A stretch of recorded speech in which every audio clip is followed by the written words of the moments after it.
किए जाएंगे पुलिस वाले, ऐसा कुछ नहीं है। तो मुद्दा क्या है मेरे दोस्त? वैकेंसी है। आप पूरा देश, पूरे देश के युवा आज तड़प रहे हैं, तरस रहे हैं, छटपटा रहे हैं नौकरी के लिए, बेरोजगार के लिए। तो पहले इसको समझिए कि क्या वैकेंसी नहीं है? वैकेंसी है, नौकरी है, नौकरी दी भी जा सकती है। लेकिन वैकेंसी के लिए फॉर्म लिए जाते हैं, फॉर्म भरने का ड्रामा किया जाता है, उससे भी मतलब आम आदमियों से, गरीबों से पैसे वसूल लिए जाते।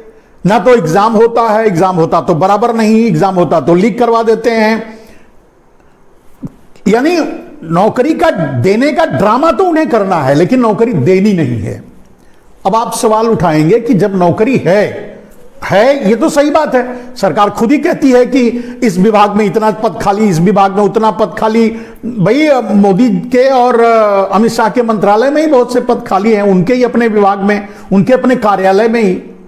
तो ये पद जो खाली हैं, अभी रेलवे में के नाम पे, कभी इनके नाम पे, कभी उनके नाम पे, कभी टीचर्स के नाम पे परीक्षाएं करवाते हैं, नौकरी देने का बहाना ढूंढते हैं, नाटक नौटंकी कर देते नहीं हैं। इसका अर्थ क्या मतलब उसमें बाधा आ जाती है। पेपर लीक हो जाए, पेपर लीक भी यही करवाते हैं, उसमें बाधा आ जाती है, मैटर कोर्ट चला जाता है, ये भी यही करवाते हैं। ये सारी चीजें करते क्यों? ड्रामा क्यों करते हैं? क्योंकि वो दिखाना चाहते हैं कि हम आपके लिए नौकरी देने का प्रयास कर रहे हैं, लेकिन देते नहीं है। तो देना क्यों नहीं चाहते, ये आप समझना पड़ेगा आपको। अगर इस बात को आप समझ जाएंगे तो आपको इनके खेल का असली मतलब समझ में आ जाएगा, या देश की दुर्दशा, या देश आगे किस मोड़ पे, किस राह में जा रहा है। मैं जब कहता हूं बार बार कि देश गुलामी की ओर ले जा रहे हैं, तो इसका अर्थ आपको समझ में आ जाएगा।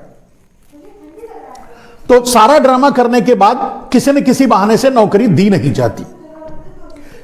मेरे दोस्त, जब नौकरी दी भी नहीं जाती, पद खाली भी हैं, लेकिन व्यवस्थाएं चल रही हैं, मंत्रालय चल रहे हैं, विभाग चल रहा है, देश भी चल रहा है, रोते गाते देश भी चल रहा है। इसका मतलब आप समझते हैं? इसका मतलब जिस दिन आप समझ जाएंगे, उस दिन एक दिन भी नरेंद्र मोदी को बर्दाश्त नहीं करेंगे।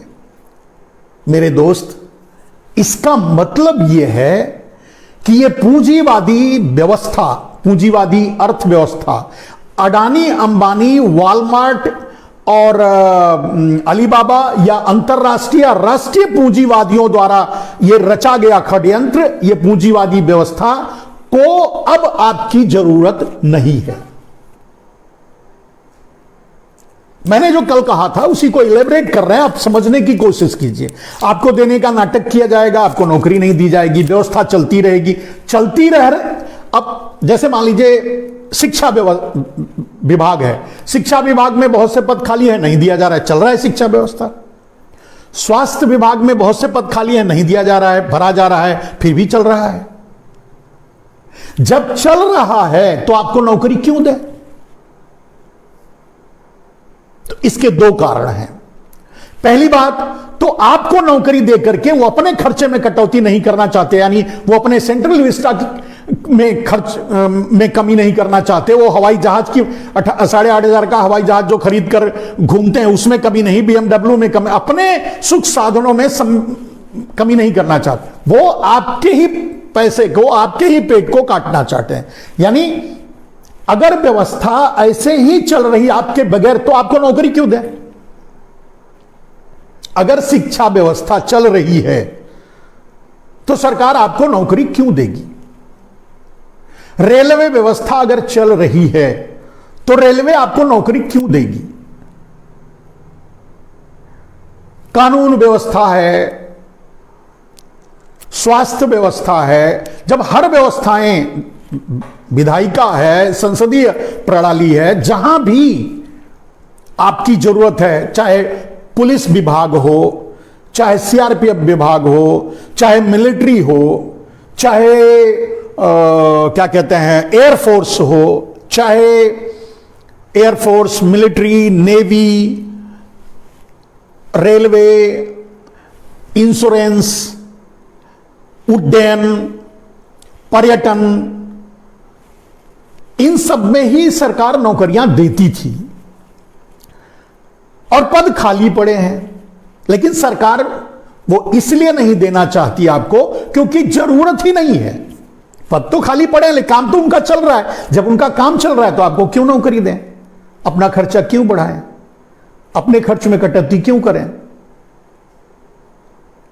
तो आप एग्जाम दे करके डंडे लेकर बाहर निकलेंगे तो गोली खाएंगे, डंडे खाएंगे, आवाज उठाएंगे, नौकरी मांगेंगे तो मारे जाएंगे।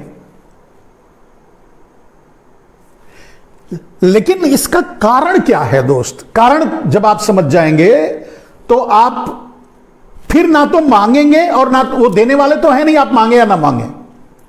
नौकरी आपको देने वाले नहीं है, नौकरी आपको मिलनी है नहीं है, आप मांगे या ना मांगे। जो भी छात्र प्रयास कर रहे हैं, पढ़ रहे हैं, मिलिट्री में जाना, तो मिलिट्री में कोई रिक्वायरमेंट, मिलिट्री में भर्ती ही नहीं करना चाहते, बल्कि वहां से और जो रिटायर हो रहे हैं, जो और हैं तो उनको भी वॉलंटरी रिटायर पर भेज रहे हैं। सीआरपीएफ में भी वही है, पुलिस में भी वही है, बीएसएफ में, मैंने बॉर्डर सिक्योरिटी फोर्स में भी वही है, नेवी में भी वही है, एयरफोर्स में भी वही है। जरूरत कहां है? और जरूरत जहां है वहां ना होने के बाद भी आपकी नई भर्ती ना होने के बाद जो है व्यवस्था उसी से काम चल रहा है तो आपको क्यों देंगे? इसे कहते हैं एक व्यापारी प्रधानमंत्री। मैंने कहा शुरू में इतना लंबा जो लेक्चर दिया उसका अर्थ यह होता है कि आपने एक गलत आदमी को चुना है। वो आपके बारे में नहीं सोचेगा, वो अडानी अंबानी के बारे में सोचेगा। फिर से मैं आ गया उसी मुद्दे पर, लेकिन आप कहोगे कि मैं फिर वही बात उसी मुद्दे पर आ गया। लेकिन अब इस सच को समझ लीजिए तो आप समझ में आ जाएगा। अगर नरेंद्र मोदी को रेलवे बेचना है तो आपको नौकरी देंगे क्यों देंगे? आगे अडानी ले लेंगे तो उसके बाद कैसे चलाएं? एयरपोर्ट बेचना है, कंपनियां बेचनी है, इंस्टीट्यूशन बेचना है, यहां तक कि ऑर्डिनेंस फैक्ट्री बेचनी है, क्या बोलते हैं दूर संचार यानी बीएसएनएल बेचना है। जब अगर उनको बेचना है तो उसमें नौकरी कहां से देंगे, क्यों देंगे? और आने वाला जो मालिक है अडानी अंबानी, वो पहले से ही इनडायरेक्ट करते होंगे कि भाई हम आपके जो इंप्लाइज हैं उनका बोझ नहीं उठा पाएंगे, हम तो उनको निकालेंगे। और इसी पर सौदेबाजी होती है। अब यहां फर्क आता, अब यहां फर्क को समझिए। अगर यही नरेंद्र मोदी की जगह कोई एक आम प्रधानमंत्री देश के किसी भी कोने का होता, आम आदमी होता, अगर वो गुजराती नहीं होता और व्यापारी नहीं होता, दोनों चीज नरेंद्र मोदी के, मैं नहीं कहता, तो अगर वो व्यापारी नहीं होता तो वो ये काम नहीं करता। वो ये देखता कि हमारे जिन्होंने हमें वोट दिया है, जिन्होंने हमें प्रधानमंत्री बनाया है, हम उनको नौकरी देंगे। हम इस व्यवस्था को, स्वास्थ्य व्यवस्था को चलाएंगे, शिक्षा व्यवस्था को हम चलाएंगे। हमारे लोग बेरोजगार हो जाएंगे, हम कहां जाए? जो खाली पद भरे हैं, खाली पद पड़े हैं, उनको उनमें भर्ती करेंगे, उनको भरेंगे, हम अपने लोगों को रोजगार देंगे। अगर एक आम आदमी होता, एक पारिवारिक एक आम आदमी, आम इंसान होता तो ऐसा करता। लेकिन एक गुजराती व्यापारी जो नरेंद्र मोदी कहते हैं कि वो गुजराती, वो कहते हैं कि मैं भारतीय हूं, मेरे खून में व्यापार है, तो भी मैं चुप रहता। लेकिन वो कहते हैं कि मैं गुजराती हूं और मेरे व्यापार मेरे खून में है, तो वो व्यापार कर रहे हैं। तो आपकी जरूरत नहीं है, जरूरत भाई वैकेंसी है, वो वैकेंसी वो नहीं भरना चाहते, तो आपको नौकरी कहां से देंगे? क्योंकि आपकी जरूरत नहीं, आपका खर्चा उठाना नहीं चाहते। तो आप कहेंगे कि ये नौटंकियां क्यों होती हैं परीक्षाओं की और इसकी या उसकी, या दूसरे मीडिया जैसे हम देखते हैं, हमारे रवीश भाई रोज परेशान हो जाते हैं, इनका उनका, यहां की भर्ती वहां की भर्ती, ये दिखाते वो अब वो शायद उनको भी ये बात समझ में नहीं आती कि ये सिर्फ दिखाने के लिए ही किया जाता है। अगर ये भर्तियों का नाटक भी ना करें तो देश को समझ में आ जाएगा ना कि नरेंद्र मोदी गुजराती हैं और उनके खून में व्यापार है और व्यापार कर रहे हैं, व्यापार के नाते सबको नौकरी नहीं दे रहे हैं क्योंकि वो बचाना चाहते हैं उस पैसे से, सेंट्रल विस्टा बनाना चाहते हैं, उस पैसे से वो देश विदेश घूमना चाहते हैं, भ्रमण करना चाहते हैं, इंजॉय करना चाहते हैं, लोग समझ जाएंगे। तो समझना यह है, अगर हम बड़े पत्रकार, बड़े जो अपने आप को टैलेंटेड समझते हैं, वो पत्रकार भी इस बात को इस तरह से नहीं बोल पाते। मैं समझ नहीं पाता कि वो ऐसा क्यों नहीं बोल रहे हैं, वो ये क्यों नहीं बता रहे हैं। कहीं परीक्षा हो रही है तो पेपर लीक हो जा रहा है, कहीं पेपर लीक हो गया तो वो कोर्ट में चला जा रहा है, कहीं परीक्षा कंप्लीट भी हो गई तो भर्ती को लेकर के कोर्ट में चला जा रहा है। मतलब उन्हें फाइनल नौकरी देनी है, चाहे शिक्षा विभाग हो, चाहे स्वास्थ्य विभाग हो, चाहे, और उनको देना नहीं है। खाली पद है, दिखाना है, भर्ती का नाटक करना है, वैकेंसी निकालनी है, देना नहीं। क्यों देना नहीं है? क्योंकि उस ऑर्गेनाइजेशन को बेचना है। शिक्षा विभाग, शिक्षा में जो प्राइमरी स्कूल्स थे, जो बेसिक शिक्षा जहां से मिलती थी बच्चों को, उसे भी अब प्राइवेट करना चाहते हैं, जो सरकार चलाती थी। वैसे भी शिक्षा में सब सरकारी तंत्र, क्या बोलते हैं, प्राइवेट तंत्र आ गया है। फीस देते देते आप मर रहे हैं। नरेंद्र मोदी वादा करते हैं फीस माफ हो जाएगी, ये हो जाएगा, वो ये हो गया, वो हो गया, कुछ किसी का कुछ नहीं होने वाला। मतलब कहने का अर्थ यह है कि जब आपका प्रधानमंत्री यह तय कर लिया है कि उसे बेचना है, तो उस पर खर्च क्यों करेगा? उस पर अपॉइंटमेंट क्यों करेगा? उसमें किसी को नौकरी पर क्यों रखेगा? आज रख लेगा, कल बेच देगा। तो कल आप, जैसे मान लीजिए एक उदाहरण के लिए, रेलवे में खूब जम के भर्ती कर ले, जितने पद खाली हैं भर दें, और भरने के बाद रेलवे को, अडानी को बेचने लगे, तो आप धरना प्रदर्शन करोगे, क्योंकि आप एम्प्लॉइज बन जाओगे उनके। वो तो जितने एम्प्लॉइज हैं उनको भी निकालना चाहते हैं कि कोई विरोध करने वाला नहीं होना चाहिए किसी भी संस्था में, शिक्षा, स्वास्थ्य, मिलिट्री वगैरह वगैरह, जहां भी है, कहीं विरोध करने वाला नहीं होना चाहिए। अब नए लोग विरोध करेंगे। जैसे मान लीजिए कि आपको नौकरी दे दी, आपको रेलवे से 10 लाख भर्तियां कर दी, आपको नियुक्ति पत्र आ गई, आप जाकर के नौकरी ज्वाइन कर लिए, और पता चला कि सौदा हो गया, अडानी को रेलवे पूरा दे दिए। तो पहली बात तो अडानी आपको नहीं रखेंगे। जब अडानी आपको निकालेंगे, आपकी जरूरत नहीं है, आपको निकालेंगे, जब अडानी निकालेंगे तो आप सड़क पर उतरोगे। अब उस सड़क पर जब उस समय उतरोगे तो ज्यादा डेंजरस है, मतलब ज्यादा खतरनाक स्थिति बन जाएगी, अदर देन अभी आपको जब परीक्षा के नाम पर, फार्म के नाम पर, लीक के नाम पर, इन सब के नाम पर उलझा के रखेंगे तो आप कुछ नहीं कर पाओगे, आप उनकी साजिश को समझ ही नहीं पाओगे। आज जो बच्चे रेलवे फूंक रहे हैं या धरना कर रहे हैं, प्रदर्शन कर रहे हैं, उनको यह बात कोई समझाने वाला है नहीं कि बच्चा, तुमको नौकरी मिलनी ही नहीं है, नौकरी का ड्रामा है, यह मिलना नहीं है। और मिलना इसलिए नहीं है क्योंकि इनको बेचना है। अब एक बात बताइए, एक गांव की ले लीजिए, आपके पास छोटी सी फैक्ट्री है, या समझ लीजिए आपके पास मान लीजिए कि एक जमीन है जिसमें खेती बाड़ी करते हैं, कुछ मजदूर हैं, तो सबसे पहले आप मजदूरों को हटाएंगे, जो हैं उनको हटाएंगे, फिर से नए मजदूर नहीं रखेंगे, क्योंकि आपको बेचना है। इस लॉजिक को कोई समझ नहीं रहा है। और पूरी मीडिया, जो मतलब गोदी मीडिया, वो तो 80-20 में लगी हुई है, वो उस तरह से समझा रही है। और जो मूर्धन्य पत्रकार अपने आप को कहते हैं, भाई हम अजीत भाई हुए, अभिसार भाई हुए, या साक्षी हुई, या जो भी अब मूर्धन्य पत्रकार अपने आप को मानते हैं, उनसे मैं पूछ रहा हूं कि वो इस एंगल को क्यों नहीं समझते कि सरकार को वो करना नहीं, सिर्फ नाटक करना है।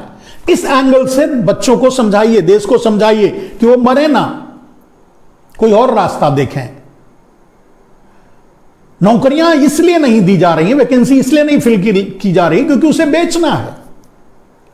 और अगर फिल कर दी जाएंगी तो आप जब उसी नौकरी में जाओगे तो कल आप ही धरना प्रदर्शन करोगे, मैं नहीं बेचने दूंगा। अब अगर रेलवे में मतलब 10 लाख भर्ती कर ले, वही 10 लाख कल सड़क पर उतरेंगे कि रेलवे नहीं बेचने देंगे। इस समय तो कैसे भी किसी नाम से, महामारी के नाम से लोगों को मार मार के निकाले हैं, खाली किए हैं बेचने के लिए। अब बेच लेंगे तो बेचने, जब कहने, मैंने एक एग्जाम्पल, छोटा सा एग्जाम्पल दे दिया गांव से, कि जब बेचना है तो वो मजदूर क्यों रखेंगे। वही बात होती है कि अगर एक फैक्ट्री मालिक है, छोटे से कस्बे में फैक्ट्री चलाता है, और उसके पास जो मजदूर हैं उनमें से धीरे धीरे कम कर रहा है, वो ज्यादा बढ़ाएगा क्यों? नहीं बढ़ाएगा, नहीं बढ़ाएगा क्योंकि कम आदमी से काम चल रहा है, क्योंकि आज पूरे देश की व्यवस्था चल रही है आपके बगैर। 7 साल में कोई भी भर्ती, कोई भी नौकरी किसी को नहीं मिली, फिर भी देश चल रहा है ना, यानी आपकी जरूरत नहीं है। तो आप इस बात को समझिए। और मैं पत्रकारों से भी, जो मूर्धन्य पत्रकार अपने आप को समझते हैं, विद्वान समझते हैं, वो भी इस एंगल से लोगों को समझाएं कि बच्चे ये निराश होकर इस तरह का कदम ना उठाएं, क्योंकि सरकार का टारगेट ही है कि वो बेचना, तो वो इसलिए उसको, उस पदों को भरना उनका टारगेट ही नहीं है, उनका विजन ही नहीं, मिशन ही नहीं है। आपको नौकरी मिलेगी जब वो बिक जाएगा, तो टेंडर पे, संविदा पे आपको नौकरी उसी में मिल जाएगी, 2-5 हजार की, आपको 5 हजार, 8 हजार, 10 हजार जो भी मिलेगा मिलेगा। आप जो अभी उम्मीद कर रहे हैं, कुछ बच्चे कह रहे थे ना कि अगर चलो 25-30 हजार हमको मिल जाता है तनख्वाह तो हम अपना घर चलाएंगे, आपको 25-30 हजार मिल जाएगा तो आप पागल हो जाएंगे। यही तो मोदी नहीं चाहते ना। मोदी चाहते हैं कि आपको 5 हजार, 7 हजार, 10 हजार इतना मिले कि अपने अपने बीबी बच्चे को खिला लो, और पढ़ाओ मत, पढ़ाने के लिए भी आपके पास पैसे ना रहें। भाई गरीब रहेगा इंडिया, नहीं पढ़ेगा, अनपढ़ रहेगा इंडिया, तभी तो वोट करेगा मोदी को, तभी तो वो 80-20 की बात करेगा, तभी तो वो हिंदू मुसलमान की बात करेगा। तो 2-3 सब्जेक्ट्स हैं जिनको, जो बड़े डरावने होते हैं, और जिनसे हम बड़े पत्रकारों को भी मैंने देखा है कि वो उससे बचते हैं। अब आते हैं मेरे दोस्त, फाइनली बड़े जोर शोर से एक बात का सोशल मीडिया और उसमें मोदी के, मतलब अडानी अंबानी चैनल्स यानी गोदी मीडिया में और इन सब में बड़ी तेजी से चलता है कि फला ने कह दिया कि जिन्ना तो क्रांतिकारी था, या जिन्ना तो क्या कहते हैं वही, जिन्ना क्रांतिकारी थे, ऐसा कह दिया, या कुछ और। लेकिन मैं अब अगर आपसे और इस देश को बताने की कोशिश करूं, समझाने की कोशिश करूं, मैं नहीं जानता कि आपका आईक्यू लेवल इसे टच कर पाएगा कि नहीं, लेकिन फिर भी मैं अपनी बात अपने तरीके से, विनम्रता से यह बताने की कोशिश करता हूं। एक उदाहरण के अनुसार, आप एक गांव में रहते हो, आपका भरा पूरा परिवार है, आप 2 भाई हो, और दोनों भाई अपनी जमीनों को की लड़ाई लड़ते हो, बढ़िया मेहनत करते हो, सब कुछ करते हो, दोनों भाई हो, सब कुछ करते हो अपने घर के लिए, परिवार के लिए, सब कुछ करते हो। कालांतर में किसी न किसी कारण से अगर आप दोनों अलग हो जाते हो, तो जब तक आप दोनों मिलकर लड़ते हो तब तक ये कहते हो कि हम दोनों बहादुर हैं, हम दोनों वीर हैं, हम दोनों क्रांतिकारी हैं। अच्छी बात है, सही बात है, आपने बड़ी मेहनत की, बड़ी जंग लड़ी, आप अपने परिवार को, या जो भी, एक छोटे से उदाहरण से मैं इसे प्रस्तुत करना चाहता हूं जिससे आप समझ पाओगे। तो जब अलग हो जाते हो तब क्या आप यह कह सकते हो कि वो गद्दार है? अपने भाई को आप कहोगे कि वो गद्दार है? अरे भाई, किसी न किसी कारण बस आपसे अलग हो गया, वो अलग है, आप अलग हो, वो अपने घर का हीरो है, वो अपने घर का उसके बाल बच्चे, उसका परिवार, तो उसको यही कहता होगा। पहले जो जब पूरा परिवार एक था तब कहते थे ना कि वीर हैं, बहादुर हैं, ये हैं, तो वही तो तब भी उसका परिवार तो उसको वही कहेगा ना। क्या कारण, क्यों, कैसे आप अलग हो गए, ये अलग विषय है, और वो कारण और क्यों समझने के लिए जरूरत नहीं है। जो मुट्ठी भर अंग्रेज या मुट्ठी भर अंग्रेज आप आते हैं आपके देश में, आप पर राज करके 200 साल चले जाते हैं, तो आपका वैचारिक स्तर तो बिल्कुल ही नीचे है। तो इस स्थिति में अब यह बताइए कि अंग्रेज जब जाने लगे तो भारत को तोड़कर चले गए, दो भाग करके चले गए, तो ये उनकी साजिश थी। ये तो सही बात है। मैं नहीं समझता कि भारत का कोई आम आदमी ये चाहता रहा हो कि हिंदुस्तान पाकिस्तान अलग हो जाए या अलग बने या दो देश बने, ऐसा तो नहीं चाहता। लेकिन इसके बाद भी चलिए 1947 के पहले 1920-25 या उसके पहले उस पीरियड में हिंदू मुसलमान जब मिलकर के लड़ाइयां लड़ रहे थे, उसी में से कोई एक, मैं एक जिन्ना की बात नहीं कर रहा हूं, उसी में से कोई एक जिन्ना भी था, उसी में अशफाकुल्लाह भी थे, उसी में से जो थे, तो मान लीजिए अगर वो हमारे साथ आज भी हैं तो क्रांतिकारी थे, और हमसे अलग हैं तो वो गद्दार हैं, हमारे दुश्मन हैं, ऐसा तो नहीं है। तब भी वो क्रांति, ठीक है आपके लिए नहीं होंगे वो, लेकिन अपने देश के लिए तो होंगे। तो जिन्ना क्रांतिकारी थे सभी। अगर देखा जाए इतिहास को जब हम पढ़ते हैं तो हमें समझ में आता है कि जो गर्म दल था उसको ठंडा करने के लिए एक ठंडा दल बनाया गया, यानी एक पॉलिटिकल वैक्यूम बनाया गया, जिससे कि क्रांतिकारियों का जो प्रवाह है 1857 की तरह पूरे भारत में गदर ना हो जाए, और 1857 की तरह अंग्रेजों को गर्दन से ना काटने लगे। उस समय 1857 में अंग्रेजों को महिलाओं ने, इन जो आज के मीडिया, जो गोदी दलाल, जो ये सब हैं, जो उद्योगपति हैं, अडानी अंबानी के बाप दादा जो भी रहे होंगे उस समय, ये साथ नहीं दे रहे थे। लड़ाई किसने लड़ी थी? आम आदमी, मजदूर किसान, उन्होंने लड़ाई लड़ी थी, उन्होंने हथियार उठाया था और अंग्रेजों को गर्दन से काट दिया था।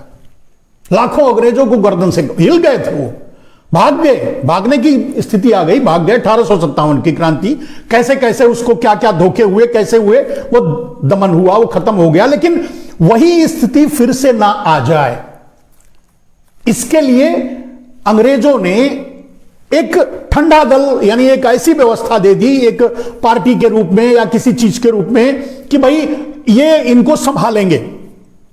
जैसे आपके अमित शाह जाते हैं जाटों के क्षेत्र में, तो वो मिलने के लिए तैयार नहीं होते, तो उनको मनाने के लिए कुछ जाटों को बुला करके उनको समझाया जाता है, वो कुछ जाट। तो इसी तरह से उस समय भी अंग्रेजों ने कुछ लोगों को निकाल करके एक पार्टी का गठन कर दिया कि भाई आप लोग बोलिए देश के बारे में, जिससे हमको मारने के लिए ना आ जाएं, तलवार लेकर के गर्दन से काटने ना आ जाएं। इसके लिए यह व्यवस्था की गई थी। उसमें सभी लोग थे। अब कोई अच्छा था, कोई बुरा था, अब हम ये कोई मतलब नहीं है। अगर आप एक दो शब्दों में अगर कहा जाए तो अगर आप जो हमारे यहां जो रह गया, मान लीजिए कि अशफाकुल्लाह खां अपना बलिदान दे चुके थे, तो मान लीजिए उनका परिवार अगर पाकिस्तान चला गया होता तो वो गद्दार हैं। अब बताइए, अगर आपका वैचारिक लेवल इसको स्वीकार करता है तो आप समझ सकते हैं, नहीं स्वीकार करेगा तो नहीं समझ सकते। आपको, आपके ऊपर निर्भर है ये। कोई भी, मतलब अगर जिन्ना क्रांतिकारी थे या नहीं, ये बहस का विषय ही नहीं है। ये तो आपको भटकाने के लिए किया जा रहा है। लेकिन यह भी सच है कि जिन्ना क्रांतिकारी थे। जिन्ना को अगर आप कुछ और नाम देना चाहते हैं तो 1947 के बाद दे सकते हैं, जब भारत का बंटवारा हुआ। तो भारत का बंटवारा सिर्फ अकेले जिन्ना नहीं चाहते थे। आरएसएस पूरा का पूरा एक टांग पे खड़ा था कि हमें टू नेशन थियरी, भारत में एक टू नेशन थियरी देने वाला आरएसएस है। आरएसएस के जो संस्थापक थे, जो पहले कार्यकर्ता थे, जो पहले लोग थे, वो टू नेशन थियरी, वो भी इसी बात पे अड़े हुए थे कि भारत और पाकिस्तान बनना चाहिए, भारत दो टुकड़ा होना चाहिए, हम मुसलमानों के साथ नहीं रह सकते, ये आरएसएस का कहना था। और उसी टू नेशन थियरी पे आगे चल करके, जिसका इस्तेमाल अंग्रेजों ने किया, अंग्रेजों ने उधर जिन्ना को भी मिला लिया, इधर कैसे अपनी साजिशें रच करके भारत का बंटवारा करवा दिया।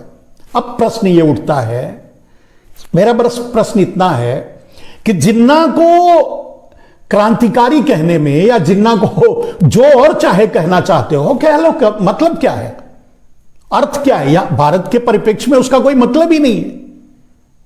और जब पाकिस्तान के परिप्रेक्ष्य में देखोगे तो क्या पाकिस्तान जिन्ना को आप जो कहोगे, अगर जिन्ना को आतंकवादी कहते हो, जिन्ना को गद्दार कहते हो, तो क्या पाकिस्तान के लोग भी जिन्ना को वही कहेंगे? नहीं। और अगर अशफाक उल्लाह खां या कोई और देश का कोई और योद्धा रहा होता और उसका परिवार अगर वहां चला गया होता, क्योंकि उसका परिवार वहां ज्यादा थे, तो चला गया होगा, तो वो गद्दार होता, वो जिन्ना को क्या कहता? और दोस्त, अगर राजनीतिक रूप से देखा जाए तो मैं समझता हूं बहुत से ऐसे लोग जो पाकिस्तान के थे, माने पाकिस्तान, आज जो पाकिस्तान है वहां के थे और भारत में आए, भारत में बड़े बड़े पदों पर रहे। हम समझते हैं लाल कृष्ण आडवाणी एक उदाहरण है उसमें। तो किसे आप किसे क्या कहना चाहते हो और उससे मैसेज क्या देना चाहते हो? आपकी नीयत खराब है। जो सवाल ही नहीं, अगर जो ये आज ये कहता है कि जिन्ना गद्दार थे, तो पाकिस्तान में जाके कहे। भारत के लिए उसका क्या मतलब है कहने का? और अगर कोई भी ये कहता है कि जिन्ना भी 1947 के बाद, तो पहले तो क्रांतिकारी ही थे, तो कोई ये कहता है कि जिन्ना क्रांतिकारी थे, तो थे, उस समय वो थे। बाद में जो परिस्थितियां बनी, बंटवारा हुआ, जो कुछ हुआ, उसमें जो भी हुआ, मैंने एग्जाम्पल से दिया, बड़े बड़े सटीक एग्जाम्पल, इससे ज्यादा बड़ा एग्जाम्पल कोई नहीं दे सकता कि किसी कारण बस आप जिसकी पूजा करते हो या जिसे महान कहते हो, जिसे आज क्रांतिकारी कहते हो, उसका भी परिवार किसी कारण बस अगर पाकिस्तान में रहा या गया या चला गया तो गद्दार हो गया, या वो वहां रहकर पाकिस्तान में जिन्ना को गद्दार कहेगा? ऐतिहासिक रूप से उस समय जिन्ना क्रांतिकारी थे तो थे, आज भी। उस पर डिबेट किस बात की? लेकिन जानते हैं, जब ये साजिशें ये लोग नहीं करेंगे, गोदी मीडिया नहीं करेगी, तो आप बहके कैसे? आपके असली मुद्दे, मैंने अभी 1 घंटा जो आपको बताया कि साजिशें जो रची जा रही हैं, एक व्यापारी प्रधानमंत्री देश को बेचना जब चाहता है, तो अब एक साधारण सा उदाहरण आपको दे देता हूं, दूसरा एक और ले लीजिए। आपको अगर अपना घर बेचना है तो पहले घर को खाली करना पड़ता है, उसमें जितने किराएदार रहते हैं उनको निकालना पड़ता है, तभी तो आप घर बेचते हो। उसमें जो महरी होती है, उसमें जो दूध देने वाला होता है, उसमें जो साफ सफाई करने वाला होता है, सबको पहले निकालते हो, उसके बाद उस घर को बेचते हो। राइट? अगर आपको समझ में आ रही है तो समझ जाओ। तो नरेंद्र मोदी को सबको, किसी को नौकरी नहीं देनी, सबको निकालना है। निकालना इसलिए है क्योंकि बेचना है देश को। इस बात का, इस चैलेंजिंग सवालों का जवाब नरेंद्र मोदी, भारतीय जनता पार्टी कोई नहीं दे सकता। और मैं चैलेंज करता हूं उनको, मैं जो अपने आप को बड़े पत्रकार मानते हैं, बहुत बड़े ब्रिलियंट साबित करने की कोशिश करते हैं अपने बातों से, मैं उनको भी कह रहा हूं कि आप इस बात को, मैं जो कह रहा हूं वो सही है या गलत?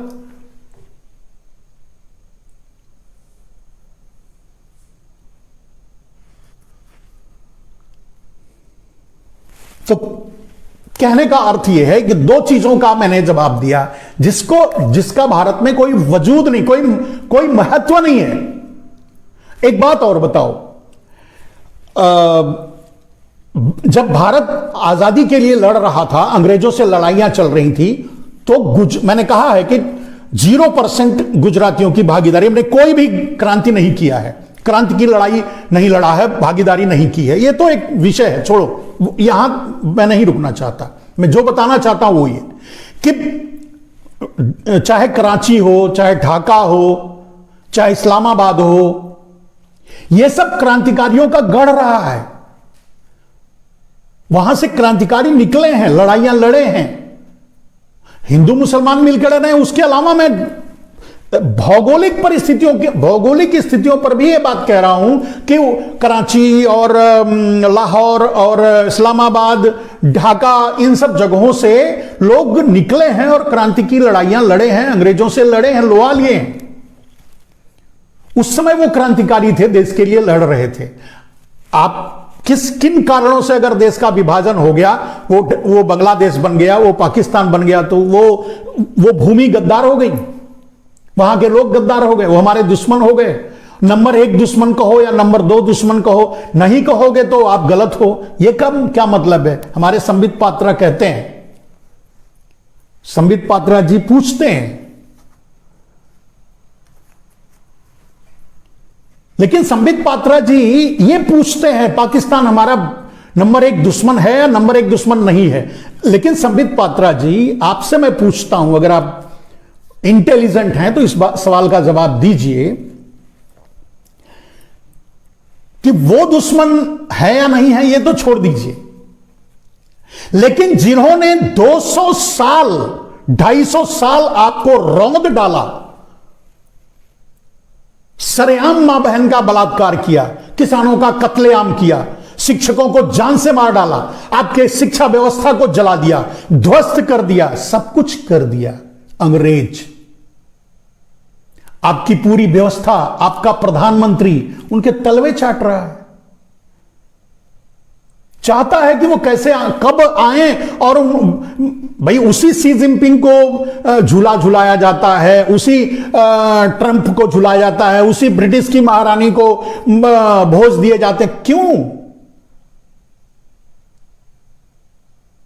हम पड़ोसी होकर के हम बगल वाले को तो दुश्मन मान लिया, लेकिन जो हमको आकर के हमारी मां बहन करके गया वो हमारे लिए अच्छा हो गया।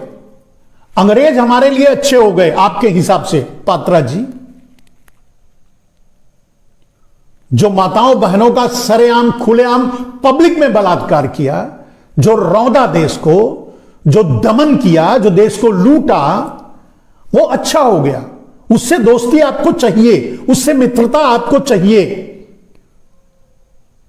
उससे संबंध बनाए रखना चाहिए, डिप्लोमेसी चाहिए आपको। और लेकिन बगल में रहने वाला वो दुश्मन हो गया। क्यों भाई? आप अगर पाकिस्तान को कहते हो कि पाकिस्तान हमसे कई बार युद्ध कर चुका है, 1971 में लड़ाई, ठीक है, 1971 के बारे में बता। 1971 में पाकिस्तान लड़ता ही नहीं अगर अमेरिका नहीं सहकाता। अमेरिका ताल ठोक करके अपनी सेना भेज रहा था पाकिस्तान के साथ भारत पर चढ़ाई करने के लिए, लड़ने के लिए। अगर उस समय रसिया सामने नहीं आया होता तो अमेरिका साथ में मिलकर भारत को गुलाम बनवा ही दिया होता। जो होता वो अलग बात है, यही होता ना। रशिया के बीच में आने से अमेरिका पीछे हट गया, यही बात हुआ। अब वो अमेरिका हमारा मित्र हो गया, आपका प्रधानमंत्री 18 बार साष्टांग दंडवत करके आ गया, चरण वंदना करके आ गया, वो सही है। लेकिन पाकिस्तान अब भी वही दुश्मन है। चलो, और एक अंगल मैंने कल बताया था, वो फिर से बता देता हूं कि आपके जितने, जो आपके बाप हैं, यानी अडानी और अंबानी, जिसके बल पे आप रैलियां कर रहे हो, जिनके जरिए आप प्रधानमंत्री बने हो, उनसे भी पूछ लो। उनका तो सारा बिजनेस पाकिस्तान और चीन में है। वो गद्दार नहीं हुए क्या? 3000 करोड़ का ड्रग्स पकड़ा जाता है अडानी के गोडाउन में, वो देश के गद्दार नहीं है। और मुख्तार अंसारी गद्दार हैं। मुख्तार अंसारी इसलिए गद्दार हैं क्योंकि आपको मुख्तार अंसारी के जरिए उनके पूरे 20% की कम्युनिटी, यानी पूरे मुसलमानों को निशाना साधने के लिए आप मुख्तार अंसारी का नाम ले रहे हो। तो आप मेहुल चौकसी का भी नाम लो, नीरव मोदी का भी नाम लो, अडानी का भी नाम लो, अंबानी का भी नाम लो ना नाम। और जो पुराने लोग हैं वो जानते होंगे, अंबानी बंधु का, अंबानी के बाप की बात कर रहा हूं, मतलब उनके पिताजी का उदय और बिजनेस में मतलब ये ऊपर जाना, एक क्या रऊफ लाला है, उनके पहले कोई एक क्या होते थे वो, स्मगलर, नाम अभी याद नहीं आ रहा है, वो भी मुसलमान ही थे।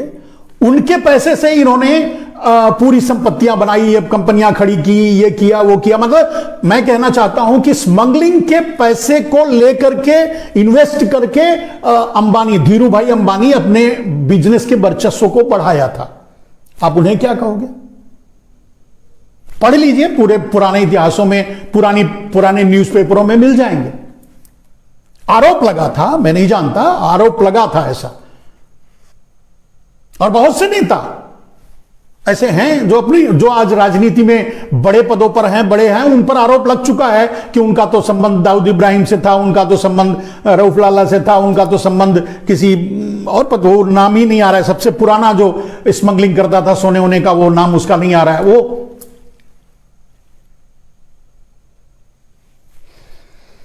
दोस्तों, जो पूरी बात बता करके मैंने आपको यह बताने की कोशिश की कि घर खाली करवाना है और घर नरेंद्र मोदी को बेचना है। नरेंद्र मोदी व्यापारी हैं, आपसे अब फायदा नहीं है, तो घर आपको बेचना है तो आपको घर से निकालना है। वो वही कर रहे हैं। नौकरी आपको ना अब देंगे, न तब देंगे, न कभी देंगे, क्योंकि उनको बेचना है। मिशन उनका ये है। और आप अगर अपने आप को एनालिसिस करेंगे, आप समझेंगे, तो आपको पता चलेगा कि इस समय आप गांव के आवारा पशु से ज्यादा वैल्यू इस पूरी व्यवस्था के लिए, यानी पूंजीवादी व्यवस्था के लिए आपकी कीमत नहीं है। आप आवारा पशु हो, आपकी जरूरत नहीं है। आपको तो 5 किलो अनाज दे दिया जा रहा है, आप खाओ, खा के मरो, जिंदा ही क्यों हो भाई? जो घर खाली करवा रहा है, आपको रखना ही नहीं चाहता, रहने ही नहीं देना चाहता, जो बेचना चाहता है, बेचेगा तभी जब खाली करोगे। यह साधारण सी लॉजिक है यार। आपका कोई मकान वकान हो, अगर बेचने जाओगे तो पहले खाली करवाओगे, तब नहीं तो कोई नहीं लेगा। तो मोदी को बेचना है, आपसे खाली करवाना है। चलिए, बहुत ज्यादा ओवरडोज हो गया, आज 1.25 घंटे हो गया। फिर भी आज के लिए बस इतना ही। जय हिंद, वंदे मातरम। मैं उन सबों को डायरेक्ट इनडायरेक्ट जो जुड़ते हैं, मुझसे जुड़ते हैं, उनकी भी अपनी जिम्मेदारी बनती है कि ये बातें लोगों तक पहुंचाएं। आपकी, अगर देश बचाना चाहते हो तो। एक बहुत ही खतरनाक दौर से देश गुजर रहा है। आम आदमी, हर आदमी भ्रमित है। यहां तक कि बड़े, मैं इंटेलेक्चुअल पत्रकारों की बात कर रहा हूं, जो गोदी मीडिया वो तो है बिकी हुई है, वो भी उस मुद्दों को, उस बातों को नहीं पकड़ पाते और नहीं तरीके से कह पाते या नहीं बता रहे हैं।